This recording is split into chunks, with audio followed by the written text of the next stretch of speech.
Another blog. তো আজকে আমরা যাচ্ছি বিলোনিয়া সব বাসন্তী পুজোগুলো দেখতে। আজকে হলো বাসন্তী পুজোর নবমীর দিন। তো তোমাদেরকেও দেখাই কীরকম কীরকম পূজা হচ্ছে।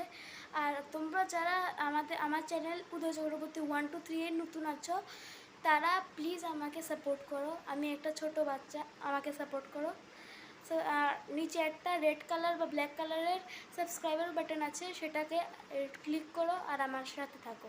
তো চলো আজকে তোমাদের দেখাবো যে বিলোনিয়া বাসন্তী পুজোগুলো কীরকম কীরকম হয়। চলো টাটা।